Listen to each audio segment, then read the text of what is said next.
D'autres applications sont déjà envisagées. Par exemple, pour soigner les stress post-traumatiques des soldats de retour de guerre ou pour traiter le déficit de l'attention. Dans ces cas, la réalité virtuelle sert à leurrer le cerveau pour soulager des douleurs psychiques. Dans d'autres situations, on utilise la réalité augmentée, c'est-à-dire que l'on superpose une image virtuelle à la réalité, comme par exemple pour soulager les douleurs fantômes. On ajoute un bras virtuel à un patient amputé pour tromper le cerveau et traiter cette fois ses douleurs physiques. Göteborg, en Suède. Tore Johnson, ce retraité de 73 ans, a perdu son avant-bras dans un accident de voiture il y a plusieurs années. Le début d'un long calvaire pour lui. C'était il y a 48 ans. Je suis sorti de la route et j'ai été éjecté de la voiture et mon bras a été coupé en deux. J'ai eu des douleurs du membre fantôme très fortes après ça. Picotements, crampes, Tore ressent des douleurs à son avant-bras qui pourtant n'existent plus. Il ne dessert plus son point fantôme. C'est cela qu'on appelle la douleur du membre fantôme. Dans notre cerveau, la zone de représentation de nos membres se trouve dans le cortex. Dans le cas d'un bras amputé, la zone correspondante à ce bras ne disparaît pas, même si le bras, lui, a disparu. C'est probablement l'origine des douleurs fantômes. La zone du cortex attend désespérément des messages qui ne viendront plus. Le membre absent ne peut plus envoyer de messages au cortex. Cette confusion provoquerait un signal de douleur. Il y a quelques mois, après avoir tout essayé, Tore a eu un nouvel espoir en participant à une expérience pilote menée par Max Ortiz-Catalan, ingénieur et chercheur à l'université Calmers. L'idée, soulager la douleur du membre fantôme en trompant le cerveau avec la réalité augmentée. À l'aide d'électrodes installées sur son moignon, il enregistre et identifie d'abord les signaux nerveux de chaque muscle initialement relié à l'avant-bras. Maintenant que nous avons placé les électrodes, ce que nous avons besoin de faire, c'est vérifier que nous avons un signal électrique des muscles. Et si on fait ouvrir la main et relaxer, une fois qu'on a identifié le signal, on peut en faire des algorithmes pour traduire les intentions de ces mouvements.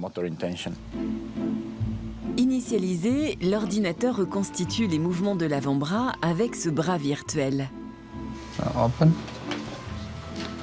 Relax.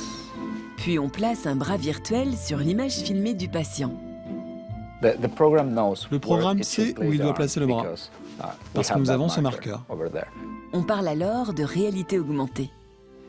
Yes, it's good. Yes. Yeah. It works fine, yeah. Au début, c'était très difficile de trouver les muscles pour moi parce que je ne les avais pas utilisés depuis très longtemps. Maintenant, je peux même bouger un simple doigt. Et c'est très très drôle. Ce retour visuel stimule l'action du patient en voyant qu'il bouge son bras virtuel. Tore exerce concrètement ses muscles. Il peut donc commencer un véritable entraînement sportif grâce à ce jeu. Plutôt que de se servir du clavier pour commander le jeu, on utilise maintenant les mouvements de son bras fantôme.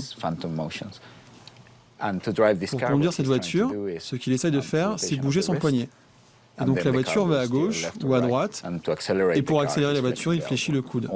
Pendant tout ce temps, il utilise ses mouvements fantômes, et le cerveau active les zones qui n'étaient plus utilisées auparavant. Oh, that's new. That was nice. Il y a deux idées principales avec ce traitement. L'une, c'est de donner au cerveau l'illusion que le corps est à nouveau entier, avec un nouveau bras. C'est le retour visuel que nous apportons au cerveau. Ça, c'est une partie. La seconde partie, et sans doute la plus importante, c'est l'exécution du mouvement qui fait refonctionner la zone du cerveau qui n'était plus utilisée. Là, on la réactive de nouveau par l'exécution de différents mouvements. Donc on fait refonctionner le poignet, bouger de nouveau la main, les doigts. On essaye de faire refonctionner cette partie du cerveau d'une manière engageante et ludique. To be used again in an engaging and entertaining way. Sometimes I have no pain at all, and Parfois, it's fantastic. je n'ai plus mal du tout, et c'est fantastique. Après toutes ces années de souffrance, c'est très très bien pour moi, et j'espère aussi pour les autres. En s'exerçant au quotidien, la douleur de Touré a presque disparu. Cette étude pilote n'a été testée pour l'instant que sur lui. Mais pour en vérifier l'efficacité à plus grande échelle, un test clinique va débuter dans 3 hôpitaux suédois, puis dans d'autres cliniques en Europe. Les traitements par la réalité virtuelle et augmentée semblent très concluants.